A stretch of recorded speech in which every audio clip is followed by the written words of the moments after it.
Voici le comment de Romain. Allons-y. Allez, Romain. Et Romain, comment le Brésil a perdu son statut d'éternel favori? Et oui, il semble bien loin le temps où le Brésil était vu comme le pays du football, où la Seleção était vue comme la référence du jeu et faisait rêver tout le monde, déjà parce que l'armoire à trophées, eh bien, elle est très poussiéreuse désormais. 5 sacres à la Coupe du Monde pour les Brésiliens, toujours les plus titrés devant l'Allemagne et l'Italie. Mais le dernier, c'était en 2002, ça commence à remonter. Et s'ils ne gagnent pas en 2026, eh bien, ça sera la première fois de l'histoire qu'ils enchaînent 6 Coupes du Monde sans en remporter une seule. Carlo Ancelotti, sélectionneur depuis fin mai, l'a dit lors de sa présentation. Il faut ramener la coupe à la maison, peu importe la manière. Chacun d'entre nous pense à l'objectif qui est très clair. Nous devons remporter la Coupe du Monde et non être les meilleurs joueurs du monde. Je veux des joueurs qui pensent qu'ils veulent être en Coupe du Monde pour gagner et non pour être les meilleurs. Alors il n'y a pas que les trophées qui ont disparu, il y a aussi le Joga Bonito, tout simplement. Cette signature, ce beau jeu, cette maestria s'est envolée chez les Brésiliens. Où sont passés les Ronaldo, les Ronaldinho, les Rivaldo, les Socrates, les Pelé, j'en passe. Il y en a eu à toutes les époques de toute façon.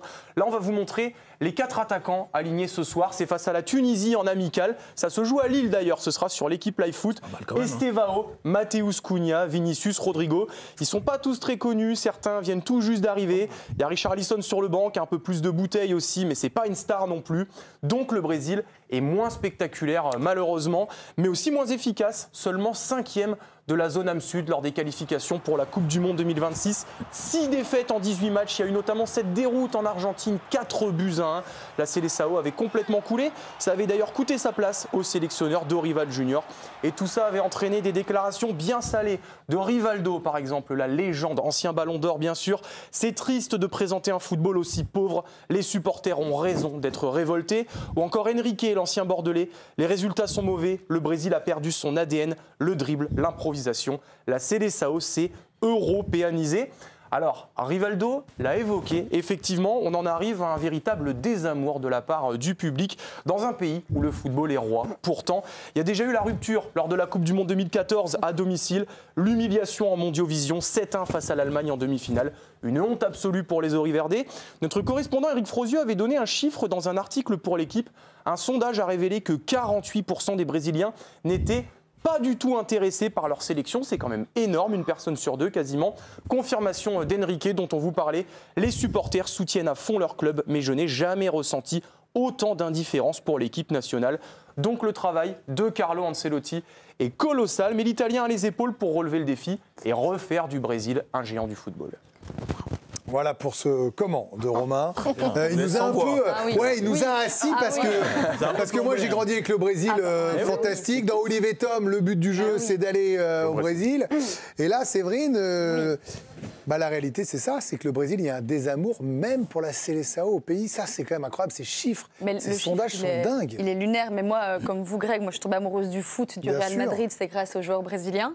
En 2002, j'ai 10 ans et je me souviens, je me dis mais c'est quoi, qu'est-ce qui est en train de se passer sous mes yeux? C'est de la danse, c'est de la fluidité, c'est de la magie, c'est du génie avec du ballon, avec un ballon au pied. Et donc je me disais mais c'est ça le football. Moi, comme tout le monde, je pense qu'on associe le football au Brésil. Et là, c'est plus du tout le cas.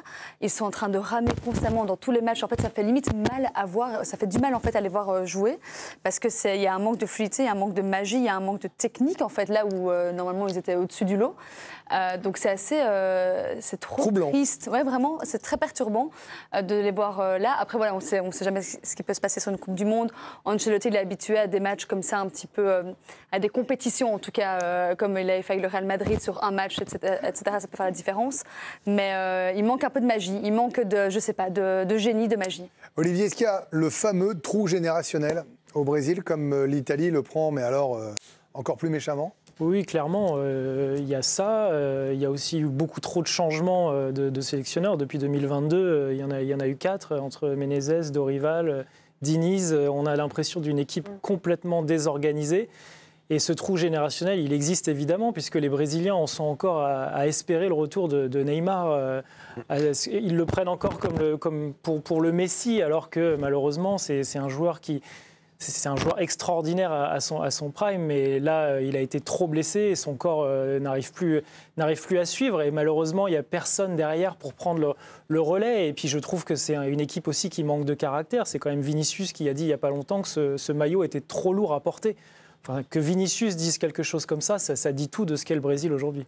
Neymar qui est devenu l'éternel absent, c'est devenu une habitude de ne plus voir Neymar en sélection, plombé par les blessures, absent de la sélection depuis octobre 2023. Le Brésilien qui rêve d'ailleurs toujours de disputer la Coupe du Monde, ça c'est un objectif qui est toujours affiché, mais Carlo Ancelotti lui a envoyé un petit message en conférence de presse hier. Neymar est dans la liste. Neymar fait partie de la liste des joueurs qui pourraient participer à la Coupe du Monde.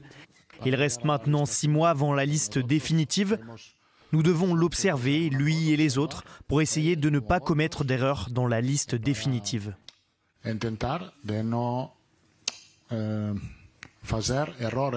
Et on sent qu'à chaque rassemblement, Carlo Ancelotti il est un peu gêné quand il s'agit d'évoquer le cas Neymar. C'est devenu une épine dans le pied du sélectionneur italien. Et puis d'ailleurs, en septembre dernier, il y a eu un malentendu. Pour ne dire que malentendu, c'était presque une passe d'armes entre les deux, puisque d'un côté, Carlo Ancelotti disait qu'il ne l'avait pas pris pour des raisons physiques. Et derrière, il a été contredit par Neymar qui avait dit que non, il ne m'a pas pris pour des raisons techniques. Donc ça avait fait un petit peu tâche. Bref, certains ont déjà milité pour son retour en sélection comme un certain R9. Donc le cas Neymar aujourd'hui peut aussi devenir un problème et pour l'avenir. Ludo, est-ce que Carlo Ancelotti est l'homme idoine, celui qui peut réussir à faire de ce Brésil une bête de compète pendant 1 mois et demi? Je ne suis pas certain. Et au vu de ces dernières déclarations là, que j'ai lues, ça ne va pas dans le sens... le Brésil, c'est pas... Il y a une manière au Brésil, de toutes les façons. Même si tu gagnes, on va dire peut-être à la française par moment, c'est-à-dire avec un football un peu plus minimaliste et avec beaucoup de réussite, des coups de pied arrêtés, 2-3 génies dans l'équipe qui font la différence. Au Brésil, il y a quand même une ADN qui est ancrée, et d'ailleurs c'est parce que cet ADN a disparu que le public ne suit plus. C'est pour ça qu'Olivier le dit. Moi j'en suis presque à dire, enlevez qui vous voulez, mettez Neymar juste pour qu'on kiffe 2 minutes, quoi, tu vois, juste pour qu'on s'amuse, tu vois. On voit un petit pont, une roulette, quelque chose, voilà. Mais je crois que Carlos Henrique, un 6 mètres. Je crois que Carlos Henrique tient en fait, une part de Carlo Ancelotti. De l'explication. Luis Enrique. Carlos Henrique. Non, de Bordeaux. Oui, voilà. Non, c'est pas Carlos. Hein. Déjà, je ne conduisais jamais Carlos à Bordeaux. On l'appelait Enrique. Parce que c'est vrai que Carlos, on ne l'avait jamais dit comme ça à Bordeaux. Nous, on l'appelait Enrique. Ouais, c'est Carlos. Non, vous avez raison. Mais donc, lui, il comprend qu'en fait, les joueurs brésiliens sont arrachés maintenant dès le plus jeune âge et envoyés en Europe. Et ils jouent un football européen. Or, le football brésilien, c'est le football de la plage, c'est le football de la rue, c'est le football des favelas, c'est ça le football brésilien. Or, ce football-là n'est plus en vogue. Eh bien, il y a un déclassement du Brésil. Alors, moi, honnêtement, à aucun moment, j'en fais mes favoris pour le mondial. Je ne sais pas s'il est plus en vogue, je comprends ce que dit Ludo, mais c'est vrai qu'il y a eu un moment, il y a des écoles de football qui font référence, où on se dit, tiens, eux, ils y arrivent, il faut qu'on arrive à faire ça, parce qu'on a du talent, si en plus on a une structure, des structures, plus des plans de jeu et des grands tacticiens, ça sera bon. Ils se sont perdus, le Brésil ? Oui, parce que Est-ce qu'ils se sont perdus ? Est-ce que là, ils se sont perdus ? Ils se sont perdus, parce que c'est un football d'exportation. Tout à l'heure, vous parliez d'Olivier Thom. Qui est le formateur d'Olivier Thom? C'est un Brésilien. Et qui joue un football de Brésilien et qui enseigne ce football de Brésilien. Roberto Cedinho, dans la version française. Et en fait, au Brésil, vous avez plus ce genre de formateur qui vous enseigne ce qu'ils appellent la ginga, cet art de la feinte de corps, etc. Et vous avez un peu des profs de PS, en quelque sorte. C'est ce qu'ils disent tous, les Brésiliens. C'est-à-dire, pour former des joueurs qui, physiquement, vont pouvoir être exportés très jeunes, trop jeunes, en Europe. Donc ça veut dire que quand vous tombez, alors sauf si vous tombez sur un miracle nommé Neymar, mais je veux dire, si vous tombez sur des joueurs moins forts, créatifs, c'est pas là-dessus qu'ils vont mettre l'accent. Parce qu'ils se disent, lui, ça va être dur de le transférer, de l'exporter, etc. Donc ils n'attachent plus d'importance à former ce genre de joueurs un peu Robinho, un peu, etc. Et je pense que tout ça mis bout à bout, vous arrivez à un football qui est dévitalisé et qui a perdu son identité.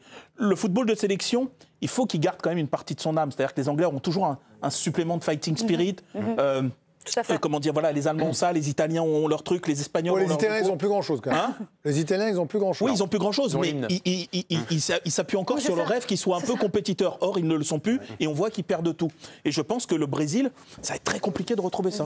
Et personne n'en fait un favori, évidemment. Non, mais j'en fais un facteur X. De ce Brésil.